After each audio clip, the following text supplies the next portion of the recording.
Hello again, Edwina here, and I want to welcome you to this interview in the ALOEM show. So we are a League of Extraordinary Mothers who are on a quest to add a little extra to the ordinary by unlocking your passion, compassion, humour and style. And joining us today is Dr. Tina, all the way from Slovenia. Dr. Tina is a paediatrician who is on a mission to change the world for the better. And she says that raising happy, healthy, successful and confident kids starts from birth and comes down to who you are being as a parent. Welcome, Tina, and thank you so much for being with us. Thank you for inviting me. It's such a pleasure and honor spending my early morning with you. Yes, thank you. What time is it there? It's actually 5 a.m. Oh, 5 a.m. You're an angel. You're an angel. And you're actually in Slovenia, yeah? Yeah. Yes. Yeah. So I want to just start off by saying, first and foremost, congratulations, Paediatrician of the Year 2019. Oh my goodness, that is absolutely amazing. Congratulations. Thank you so much. It was a surprise actually getting this award. But I think parents really saw that my mission is not just healing runny noses, but healing them as well.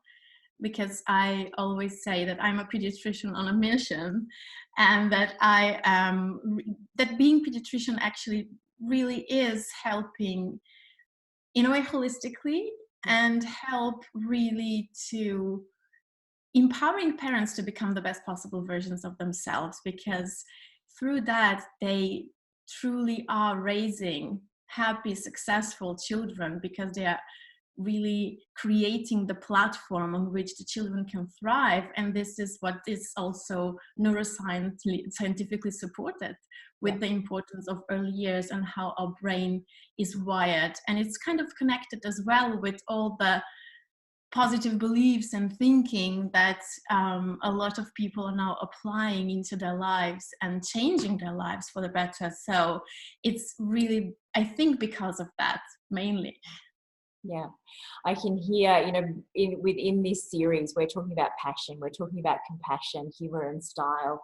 And I can hear the passion and just, reading through your work and the things that you do, I hear that absolute passion of influencing the next generation through their parents, which is, absolutely my kind of philosophy as well. We need to take so much attention off the kids and actually put a bit more attention back on ourselves. Yeah, it's all about everything comes down to who you are, whether parenting or whatever thing you actually ought to create in your life.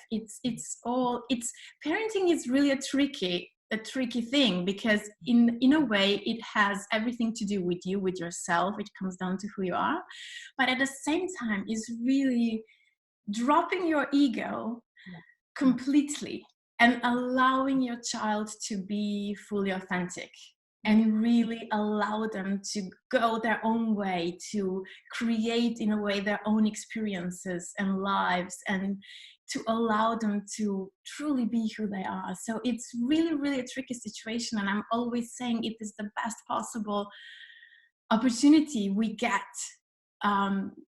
for personal development and transformation in life. And we really need to use that and really stop focusing on fixing the child and fixing the kid and fixing and raising the child, or the idea of the child we had or created in our lives, but really start parenting the child that's in front of us.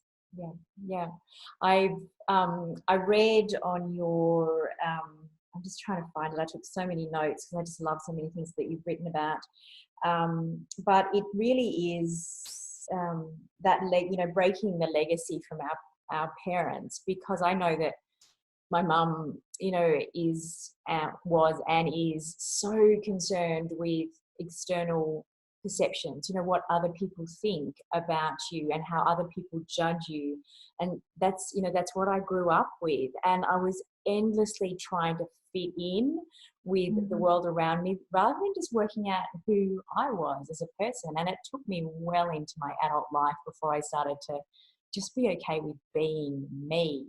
So, with the families that you talk to, how do you talk about that in raising kids from birth, giving them that gift? So what I do is I usually lead with my story, because my story it's I would say the same as yours. My mother was constantly preoccupied with what other people are thinking and how I should behave, and she was always like, don't just watch out how you behave, because people can view you in such and such a way. And I was always I had the same feeling as you had, and my story really started with I don't know, I never was a confident child, I would say. I did have had moments when I would really show my brilliance and allowed myself to be me if I think back into my early childhood. But then what happened was, in my teens and my late teens, I was battling anorexia, and it was all really, really connected with that. I was disconnected with who I was. I didn't know who I was, because I think of that paradigm and this traditional parenting module that our parents really, really inherited from their parents, and how they were raising us. And how I address this when talking to parents is usually with my story, and they usually open up with having, with resonating in different ways. Some of them are burning out.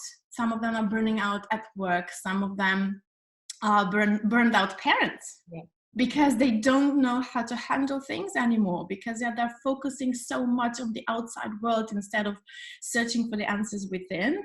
So, and what we usually do also with pregnant women is I start teaching them how it's a gradual process. This is why I like to start working with pregnant women, kind of empowering them and showing them how important their mindset is, because the brain of the child doesn't start developing once the child is born, but already in the womb.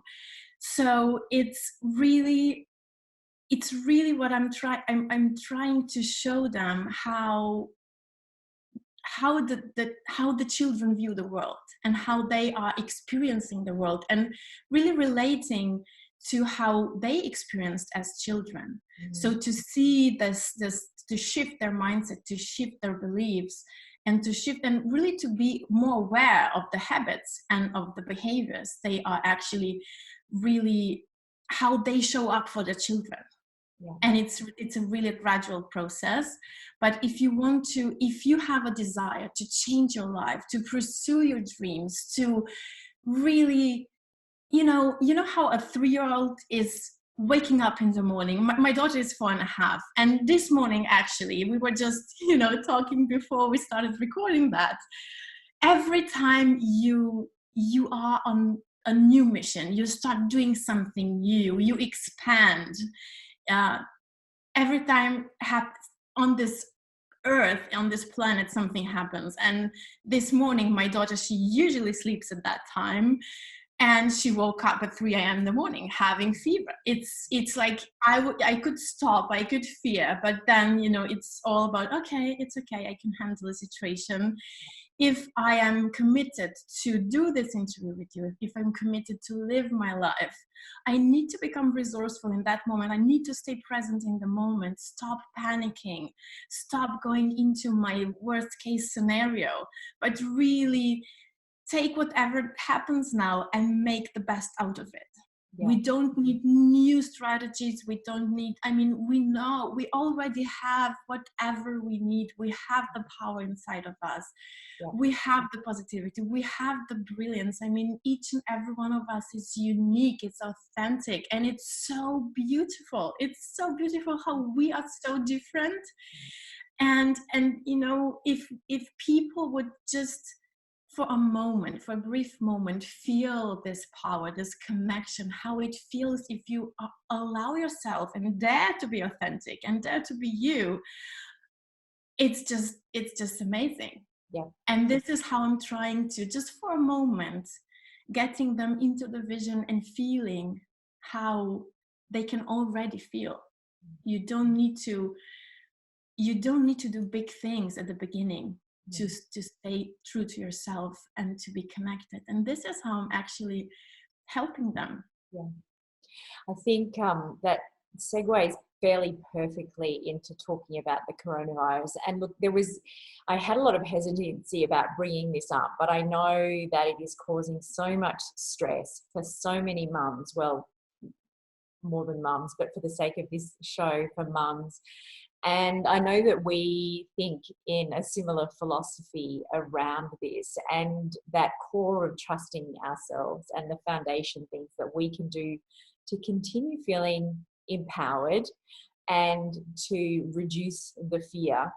I would love to hear your thoughts on that and how we can support the mums in this audience to just feel in control of this situation. So it's one of the things is that in a way we can't control it, because the virus it's in a way everywhere. So, and also it's in a way you can't control life because life happens, but you can lead the life, you can direct it into achieving the goals you desire. Start thinking positively. So always trying to make the best out of the moment. And if something is, I truly believe, if something is destined to happen, it can happen in the middle of your living room. So you can just, you can have a heart attack, something can happen. So, and you absolutely have no control over that. But I truly believe if something like that happens, it's usually life sends you messages. And first you get a warning and second warning. And if you don't take those warnings seriously, then of course life needs to give you a big jumbo poster and call you, hello, start thinking, start changing. So it's, in a way, it's we can't control it. But of course, we all are human beings. We all have our egos. And ego is in a way good because it tries to protect us. So what really we can do is stay positive and step out of this collective consciousness psychosis that we are facing. And it's not just with coronavirus. It happens all the time. I saw it with probiotics. Everyone all of a sudden were eating different strains of probiotics and used them for everything in, I don't know how many of them, and so different of them. And not every probiotic is there to help for everything. You need to know when to use something and why. And it's just, we have the power over our thoughts, and we can step out of this fear, because we need to stop be led by fear. Just, we need to stop that. And how to do it? Stop reading newspapers, stop listening to detox. It's detoxing. It's about detoxing our lives. Detox isn't just a 14-day cleanse with certain, I don't know, juices or whatever people are doing. It is a year-long commitment. It's a day-to-day commitment to yourself. And it's not just detoxing with the foods. Of course, foods are the first thing you need to take care of when you want to be healthy, when you want to stay positive, but also detox of the mind. Because, the first thing that happens is our thoughts, and then thoughts are led by emotions, and then the feelings, and then how this cycle goes and continues. So it's really detoxing the mind.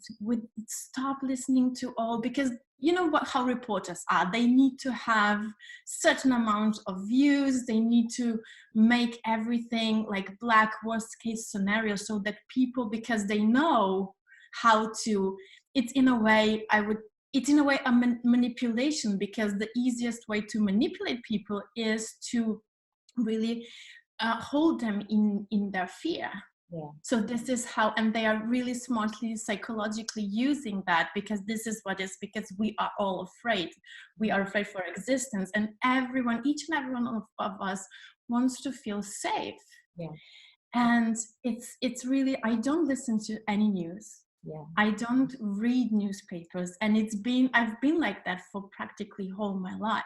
Yeah. And my mom was always wondering and asking, how can you be like that? It's really immature of you, of not listening to the news, of not knowing what's happening in the world. But I rather choose not to, because I don't feel I really am not kind of attracted to the news. Yeah. Because it always, those black scenarios really don't make me feel good. Yeah. And I rather choose to stay well and watch a comedy. Yeah. Because Yeah. this is how I want. And it's also important not just to stop really listening to the news, but who are the people you're spending most time with? Yeah. Are those people who are negative, who are blaming others, who are in constant fear? Because this is how our brain functions as well. Some of the studies are showing that you are picking up the vibration of the brain of certain people that are around you, even if you don't know them. Let's say you're going to the cinema and someone is sitting next to you, you are picking up those vibrations. Yeah. So it's really important how you think. What is the circle? What is your tribe of people you spend time with? Because they can empower you, or they can truly, truly make you feel miserable. Yeah. And this is the way I think we should be thinking. We need to be aware that this virus is out there. It is, and it's impossible to change that. Precautions are needed, of course they are. But still, the majority of cases, if you're just listening to the reports from the ICU, but the majority of people are over 80, people with cardiac problems, those are people who will suffer the most in case they get the virus. That's the truth. But 80% of cases are mild cases. I don't know the recent report, but a few days ago I was looking, and there were no deaths among children 0 to 9 years old, and no pregnant women died. I don't know if the situation changed, but I don't think it has. So it's really 80% it's mild cases. And we had flu epidemic in Europe a few months ago, and we still have some strains of flu still here, and it was really, really bad. And no one was reporting that. No one was reporting how many people died of flu this year. No one was reporting how many children were infected in Europe. We really had an epidemic here. So it's really... Sorry, I didn't mean to interrupt.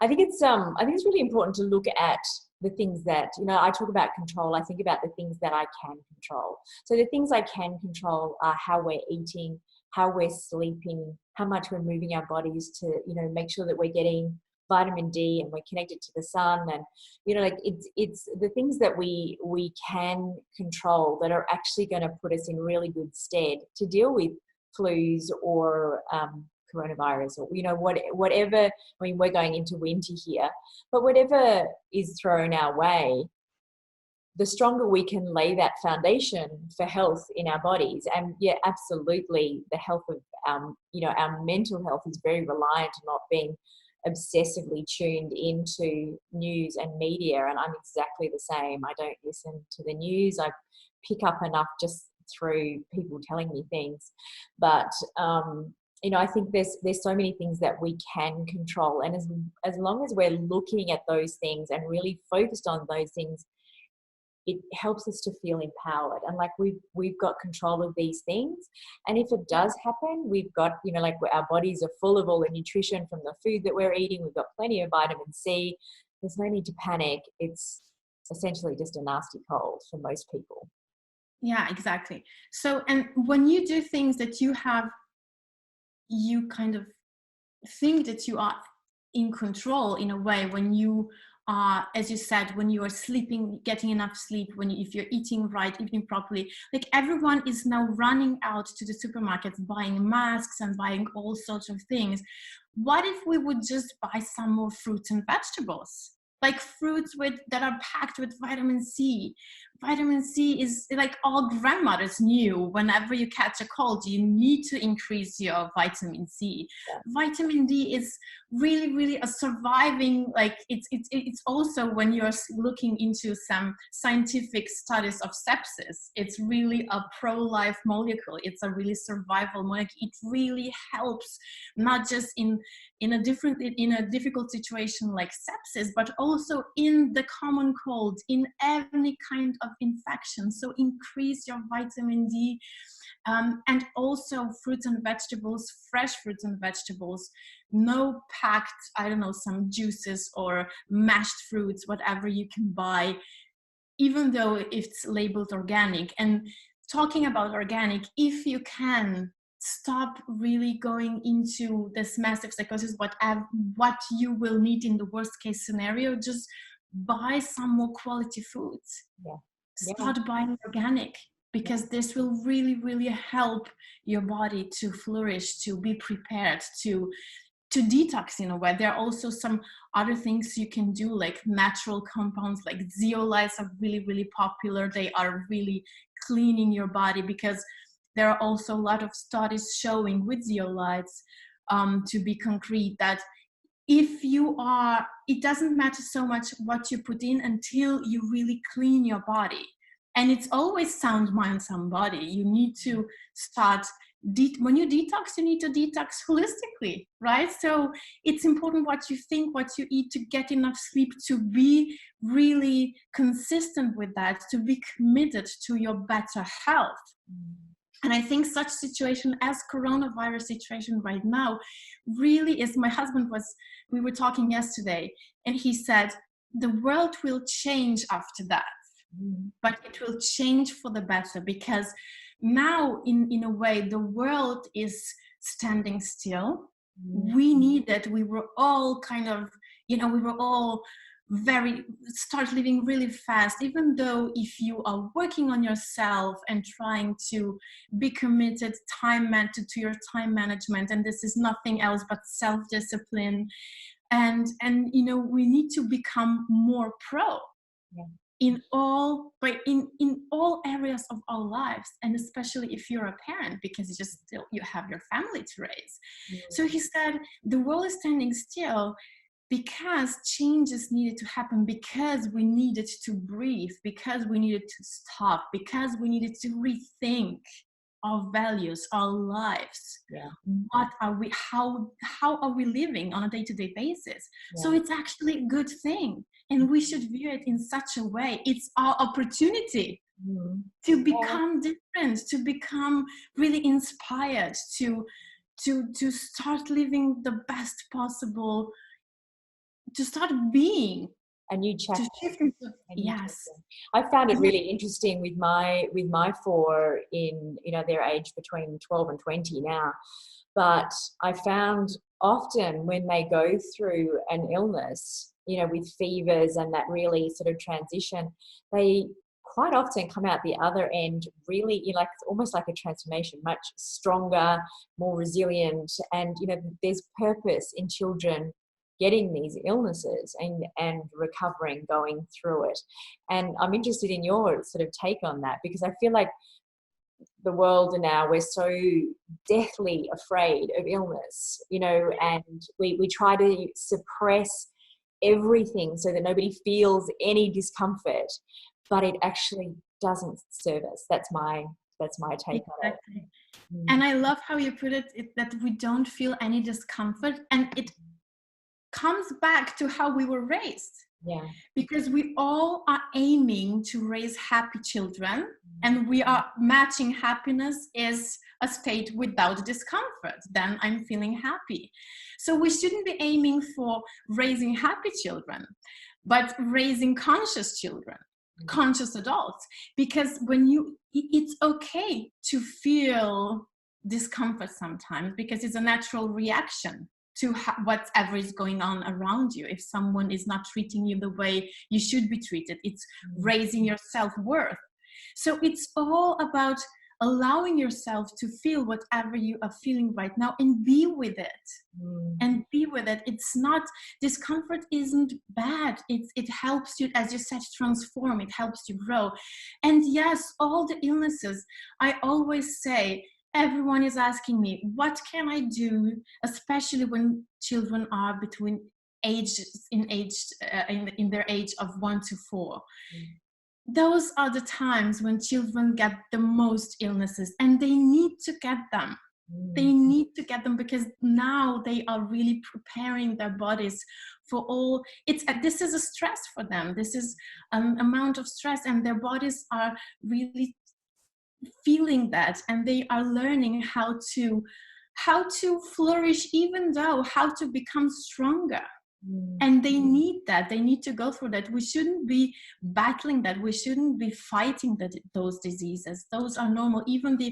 I'm also an acupuncturist, and in traditional Chinese medicine, you know that the constitution of the immune system of a small child is created in such a way that they need to catch certain amount of illnesses in order to stay healthy and be healthy, to prepare their bodies. And it's not a bad thing, but you can support your body if they are, they're catching a lot of infections. I get it. It's again, our discomfort. Parents are feeling discomfort. They are not at ease when children are at home, when they're sick, when they're having high fever. I know, but it's all about, it's okay. It's okay. Just breathe through it. It's okay. We all went through that, and we're all okay, and we're all safe. So we shouldn't be fighting that as well. But yes, increase the amount of vitamins, get your children to sleep. Don't allow them to watch too many cartoons before they go to bed. Like 1 hour before bedtime, there shouldn't be no television because of the blue lights and everything. And to really calm down their nervous system. And it's the same for adults.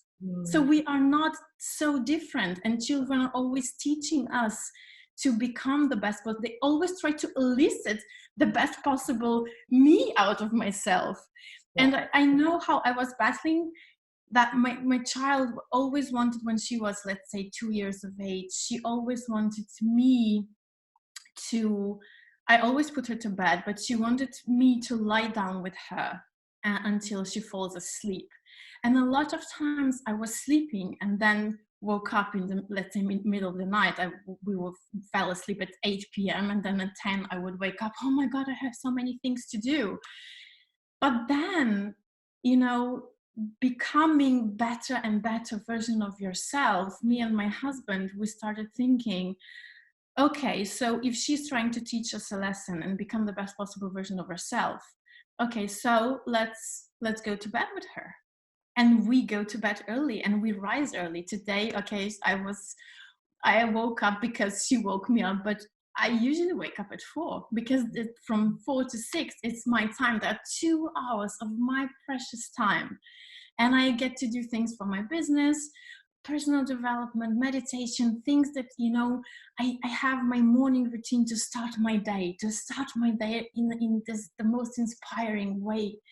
So that I am, that I'm full of energy, that I'm fulfilled. And this is how we should go into this coronavirus pandemic situation right now. So become a pro, change, transform, use this as an opportunity. It's a life-threatening, in a way, opportunity. And if you want to listen to the Black scenarios and worst case scenarios, okay, do that if you need that to motivate yourself. But go to bed early, start eating well, no sugar and processed sugars. They stop your immune system from functioning for 30 minutes. So give your children fresh fruits and veggies instead of processed sugars. This is how we should start. Small, like day by day, in really, really small, gradual changes. And then we can use this situation to really empower us. Yeah. It's so important, that we talk about all these things, and sugar is definitely way up there, but probably further up there is stress and the effect that all this stress and fear is having on us. So as much as we can look at the things that we can do to really support ourselves and tune out all the really hyped up, scary stuff, I don't listen to it, and I'm really, I feel very confident in managing illnesses, because we've only ever had one really scary, that was meningitis for my eldest son. But other than that, like, we've gone through all fevers and all manner of things with essentially no antibiotics, no painkillers, no, like just looking after the body. So I find that being really focused on those things, the things that I can do, makes a big difference. Tuning out all the fear stuff makes a big difference. Listening, what you talked about before about the, who you surround yourself with and the conversations you're having. But as much as we can find those communities of other mums that run by similar philosophies where we can support each other, because it is, oh my gosh, when your kids get sick, it's just, you just want somebody to fix it. That's the big thing. And I'm sure as a doctor you see that more than anybody, this, please just give me that magic pill. We just want the magic pill to take all the discomfort away, but it really doesn't serve them or us. Yes, yes. Yeah. It happens every day and all the time. And it's just, I feel just, as you said, community is, and surrounding yourself with people who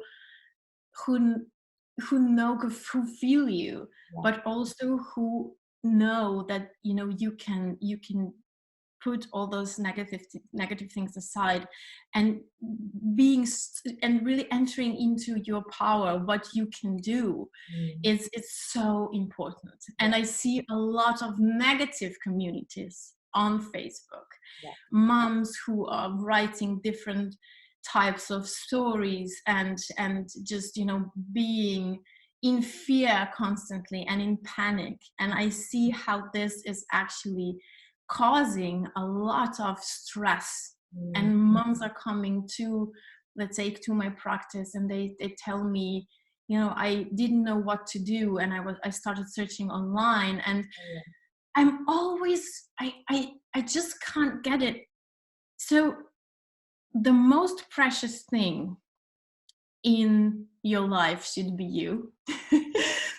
But okay, moms come and say, I would give my life for my child. I love my child, and I know I have a child too. So if you love your child so much, you go and you search for information on Facebook in a random community of parents who are mostly blaming others and are being negative and in fear. So, and then I usually break their beliefs by saying, so if you would have, let's say, $2,000 extra, and you would want to invest, who would you ask? Someone who had 2,000 and made millions in a short period of time? Or you would just go to a random Facebook group and tell everyone, hello, I have $2,000, who wants them? So of course I would ask, and they go, of course I would ask someone who became a millionaire, creating something out of those 2,000. So you go to a reliable person, a person who had a vision, a person who knew how to really make more out of this money, how to smartly invest this money. Somebody, so sorry, Dan. I've got somebody just bashing on the door, timing, working from home. I'm going to pause this just for 2 seconds. Okay. Yeah, I apologize. Yeah, not a problem. My apologies for that interruption, Tina. Not a problem. I completely understand how it is being a mother, creating something new. So the energies need to go to a different level. So yes, if you love your child more than your own life, you shouldn't be going just into a random Facebook group. I'm not saying all the Facebook groups and communities are bad, they are not. But really think and just rethink your friends, rethink your communities. Yeah. Choose wisely, choose those who are empowering, who are motivating, where you can find really reliable information, and you can see what you can do, how you can use your own power. Yeah. And my daughter is 4.5. She didn't have an antibiotic treatment in her life. Yes, she had just some cream at the beginning. She had really bad eye infection, and it just didn't resolve. And yes, that was maybe for a few days, just a topical ointment. She didn't. I didn't give her an antibiotics because it wasn't necessary. Yeah. I'm doing everything I can to support her body and to really give her the foods and the fruits and the veggies, and to really we cook food at home. Yes, we go out and eat out as well. Yes, I gave her chocolate as well, and chocolate is not that bad if you are buying organic chocolate that is filled with, let's say, brown sugar or coconut sugar or even stevia. It's okay, because it's good quality chocolate, has antioxidants, and it's raising the happiness hormone. So if you're happy, even if you're sick, you don't care because you're happy.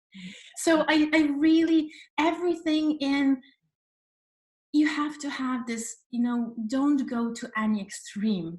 Now that going into an extreme, not to eat any sugars, or not to eat, I don't know, just plain organic foods, and really preoccupy yourself again and fall into the trap of fear again, of now I'm just eating healthy.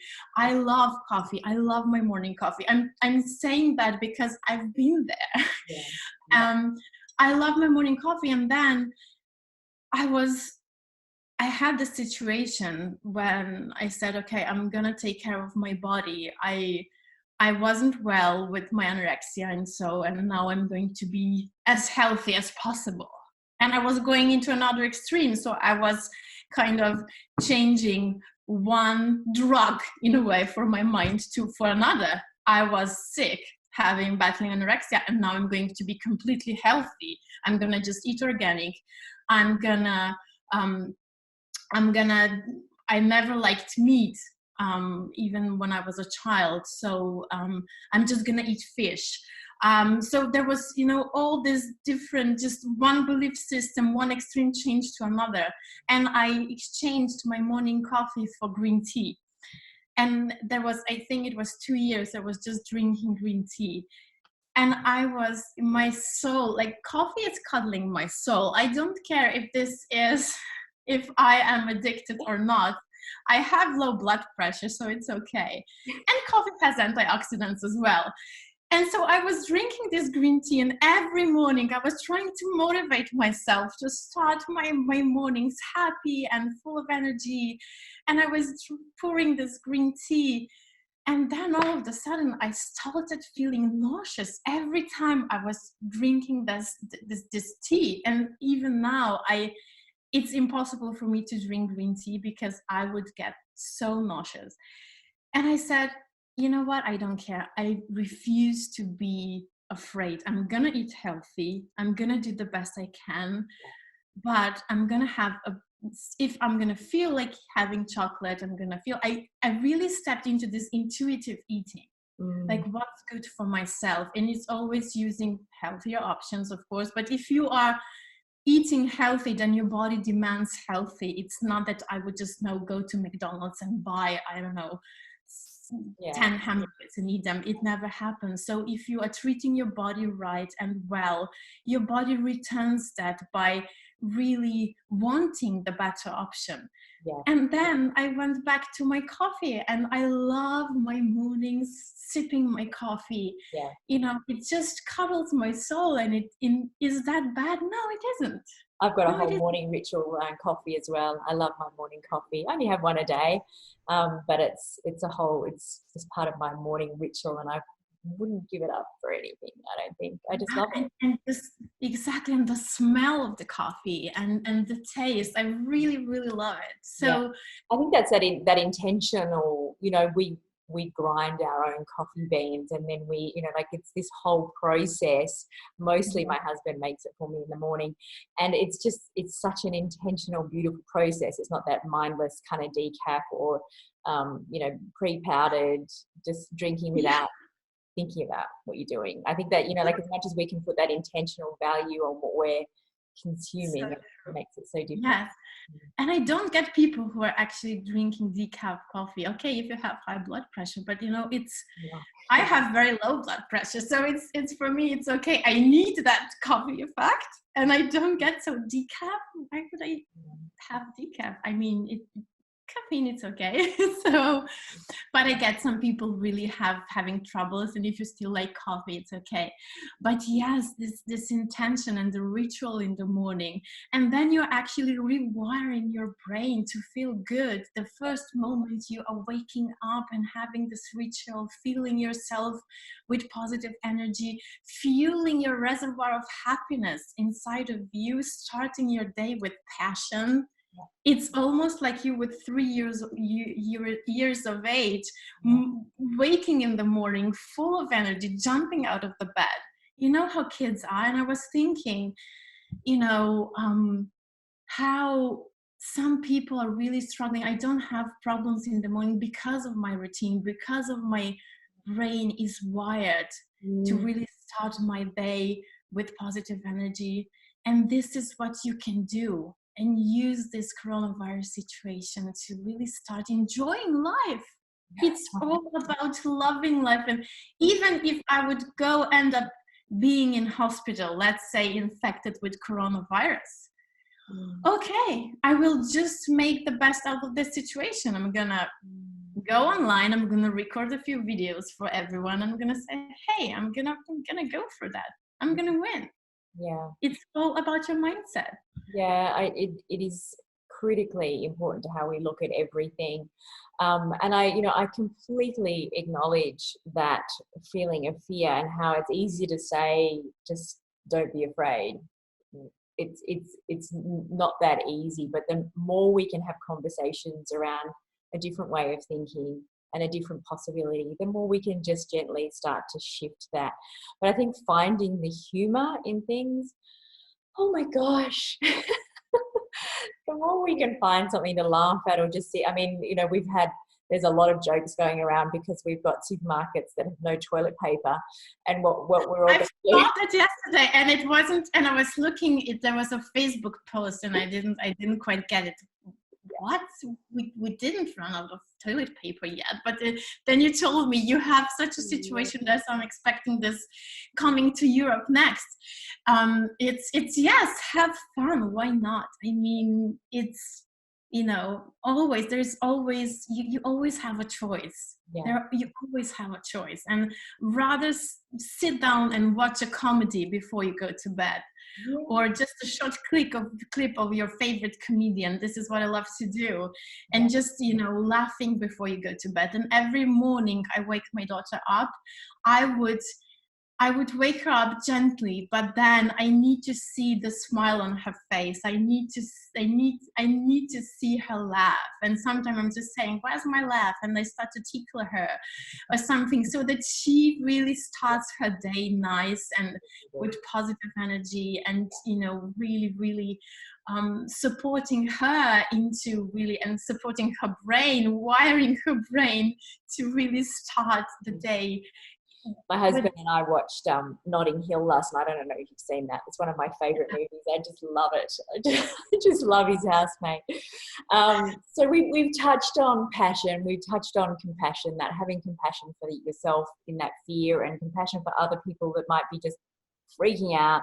Let's bring in some humour. Let's bring back, you know, the things that we can take control of, the things that we can feel like we're, you know, laying that strong foundation for our bodies. And then, of course, there is the last bit that I always love to touch on, is style. And as much as we can give ourselves a lift by putting on something that makes us feel beautiful, whether it's clothes, makeup, earrings, whatever it might be, it just goes so far to making me feel better in my day. So I know that you have something that is, you brought with you, your favourite style piece to share with us. which is my earrings. And I love when you told me yesterday to how you set the intention to, you know, to choose something, to choose either jewelry or something that really is representing me and it's my favorite piece. I was like, oh, this is so brilliant. I love, I mean, such a wonderful, brilliant idea. What I see a lot of times is when women become mothers, and now we have also this paradigm of, if you're not a good mother unless you are just being mom and nothing else, you should totally forget about yourself, about your needs. It's all about your children. Yeah. And this is why I was saying there is one person you should really, really love the most, and this should be you. I mean, I have my special first place is me, and then is my other special first place is my family or my husband and my daughter. I mean, but you really need to have yourself first. If you're not okay, your children, your family never will be, because you're modeling everything for them. Yeah. And I love to wear makeup, not too much, but just to feel pretty. Yeah. I love to wear big earrings. I love to wear jewelry. It just feels, it just feels so feminine. It just feels so powerful. It feels like you're a millionaire. It feels like you conquered the world. It feels like you can do everything. It just shifts the energy. Yeah. It's like when you're correcting your posture, it's just, you know, just by standing up and feeling confident, you're gonna feel confident. And when you do, and when you use this tactic every day, you're gonna create a habit, and then this habit will become part of your subconsciousness, and then you're gonna do it automatically. And this is how your change is a gradual process. But do something that will make you feel good about yourself and pretty. And, you know, it's just, even though sometimes when you need to treat yourself, and it was, I think it was around 10 or 15 years ago, I've decided I'm gonna, every time I'm gonna have birthday, I'm gonna buy myself a gift. Oh, wow. And when I started that, I was still a student. I was broke, I think. I didn't have any money. I mean, I had some, and I had some savings, I don't know, prepared for something.